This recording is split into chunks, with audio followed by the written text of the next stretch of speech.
We're going to be going live this afternoon on Chicago Bears Now, so subscribe and turn on those notifications so you know exactly when we do go live. Should be 4:30 Central Time. Just had a long meeting, so maybe it'll be closer to 4:30.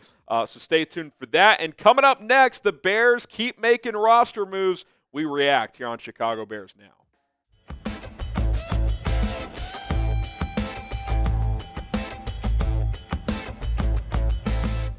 I'm Harrison Graham. Want to welcome Durham Smythe to Chicago as the Bears have signed the veteran tight end to a one-year deal. Harrison, how can they sign an external free agent before free agency starts? Well, he was cut by the Dolphins last month, and players that are cut by other teams can sign immediately. This is an example of that. My instant take on this is that this feels like the Marcedes Lewis replacement. I think at this stage in Smythe's career, he's more of a tight end 3 that's primarily going to block. Now, for what the Bears currently have, I think you pencil him in as your number 2 behind Cole Kmet. Fun fact there, they overlapped at Notre Dame for a season. I think Kmet was a freshman when Smythe was a senior, so certainly somewhat noteworthy as well. You've got Stephen Carlson and a couple other futures deals, but I think certainly another addition will be made at some point. A guy who over 7 seasons, 1,200 yards, 3 touchdowns. I think his career high is 300-something yards. So, he'll catch the checkdowns. He can be an underneath guy to dump the ball off to. But this is going to be a guy to come in and block. That is what you are getting out of Durham Smythe. And ideally, you find another tight end in the draft. I think the Marcedes Lewis experiment is over. He wants to play one more year. Best of luck to him somewhere else. He'll probably sign with more of a veteran-laden team, maybe try to chase a Super Bowl. The Bears get a guy that comes in here, can block, do some of the dirty work, which we know Ben Johnson covets. Interesting note within the report that came in from Ian Rappaport of the signing is that he's back with Ben Johnson, his former wide receivers coach in Miami. Smythe was one of the longest tenured Dolphins. So they did overlap in Miami when Johnson was a wide receivers coach. So, again, this is what happens, right? New staff. They bring in guys that they think can help and guys they're familiar with. Ben Johnson clearly is. He checks the box of what the Bears need out of a third tight end to do the dirty work. And you could just feel the impact Johnson's having already. I'm not going to sit here and sell you on Durham Smythe. I'm not acting like this is a season-altering move. But if he could come in, be a solid blocker in the run game, play 20, 25 snaps a game, I think that's a good thing. We know Johnson demands blockers out of his tight ends and receivers, and he feels like Smythe can provide just that. So I like the move, and hopefully they get a guy that has a little bit of juice with that number 2 tight end spot. Grade the signing of Durham Smythe, A, B, C, D, or F. I assume the money's not in yet. I would assume this is a $2-3 million deal, maybe slightly more than the vet minimum. He didn't have a great year last year in Miami. Don't think he's a great fit for that Mike McDaniel, super kind of finesse wide zone scheme. I think you're seeing the Bears shift a little more to some gap stuff, and you've seen that with these O-line moves. So, I don't know. B, C, don't really have a strong opinion, but I do think he'll have a role as a blocker. Okay, a couple other news items coming in the last few minutes here. Josh Blackwell per Ari Merov back on a 2-year deal worth up to $6 million.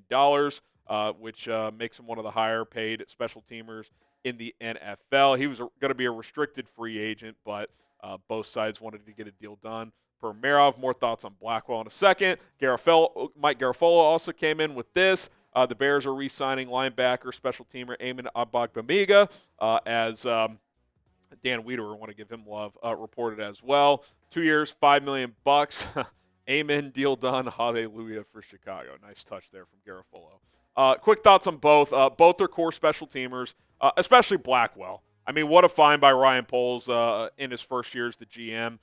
He was UDFA elsewhere. Can't remember where he signed with. Got cut by that team. The Bears picked him up after roster cutdown day, put him on the 53. He's been a core special teamer ever since.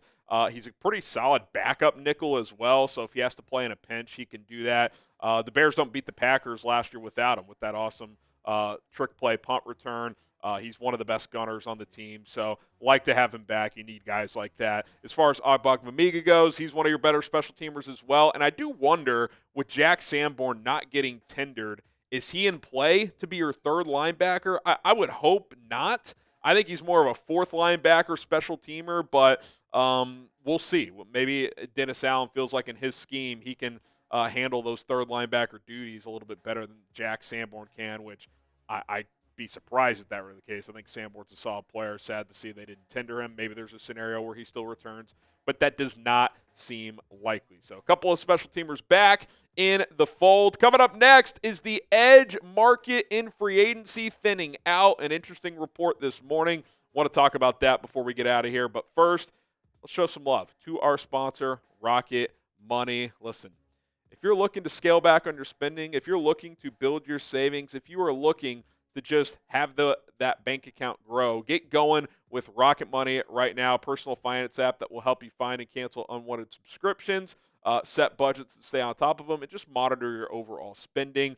Tons of benefits and things Rocket Money can do. They can help you cancel those subscriptions like I mentioned. It'll list them all out on one screen. Streaming services, online newspapers, things that you're paying a monthly or annual charge for, and you'll realize, wow, I'm spending way more per month than I thought I was on these services. You probably have streaming services you no longer use. You might have doubled up with your significant other on some of those streaming services. I know that was the case when I first got going with Rocket Money.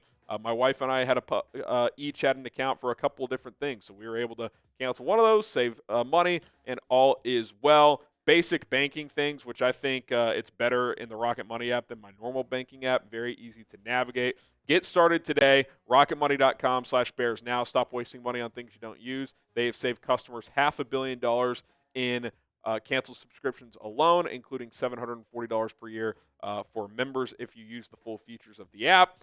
That's a lot of money you could save. RocketMoney.com/Bears now. Get started today. Link is in the comments and in the description. It's rocketmoney.com/Bears now. Ah, yes, our good friend Slick Ricky Scoops, baby. He's back. The people's insider, as people say.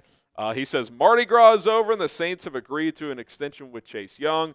The team will need to move some money around to make cap room before the deal could be made official. A bunch of hashtags that I don't understand, most of them.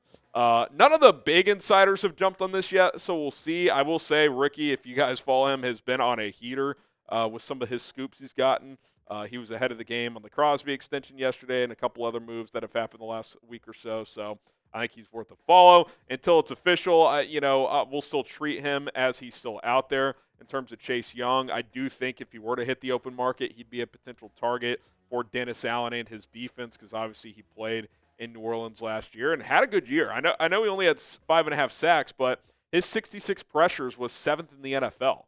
I mean, that's among edge rushers. That's pretty damn good. He's only 25. He's had some injury concerns in the past, some rumors of not always having a strong motor that's popped up on tape sometimes, but still a young player. Maybe last year was a maturation period for him, and if he were to hit the open market, I would be interested. But if he doesn't, to me, like, this thing's thinning out. You had kind of a top three here for guys who could get significant money and have an impact. Khalil Mack, we've talked about a lot. I would still be interested on a 1 or 2 year deal. I feel like Josh Sweat's going to get stupid money, so that scares me a little bit. There is another tier of guy. Like, I like DeMarcus Lawrence quite a bit. If he was willing to lead Dallas on a 1 or 2 year deal, I wouldn't be opposed. We know the Bears are interested in Matt Judon last year. I'm pretty lukewarm on Hassan Reddick. Don't think he's a scheme fit. Don't like everything that went down last year with his agent and the Jets and trying to get a new deal and holding out and all that stuff. That just seemed like a bad situation. Charles Omenihu could be an interesting fit. He's big and long. That fits the prototypical Dennis Allen edge. Preston Smith, he was a Packer for a while. Maybe the Bears would have interest. I'll have to wait and see. But one thing we know for sure, I mean, you got to get a starting caliber edge opposite of Montez Sweat. I'm hopeful for Austin Booker, but I don't think he's ready to be that. I mean, you're hoping this year he's like a higher quality rotation player than he was as a rookie.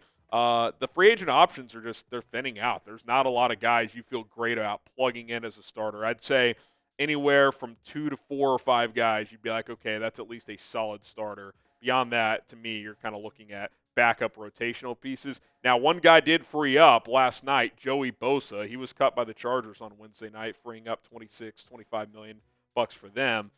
He's been banged up a lot, though. Could you bring him in on a 1 year flyer? Also, a potential result of that could mean the Chargers could be signaling, hey, we're going to re-sign Mack and let Bosa go and kind of make that decision. So Mack could be off the market too as well. So fluid situation. Obviously, you got the draft as well to address edge, but I think you at least got to get some kind of placeholder in here. Worst case scenario, even if it's one of those tier 2 guys entering the draft, because again, you want to be flexible going into the draft if you are the Bears. They've done a good job on the offensive line. Now, adding a piece to that defensive line edge specifically would certainly help. How will the Bears get a second starting defensive end? Type F for free agency, D for draft. You could type T for trade. That's certainly still possible, but they've already made 2 trades. Are they going to make a third? I'm not sure. What say you? Let us know in the comments below. F for free agency, D for draft. That's going to do it for this edition of Bears Now by Chat Sports. We will be back this afternoon, like I mentioned, with our live show. So subscribe and turn on notifications so you know when we go live. Probably around 4:30 Central, I would guess. So stay tuned for that, and we'll see you then.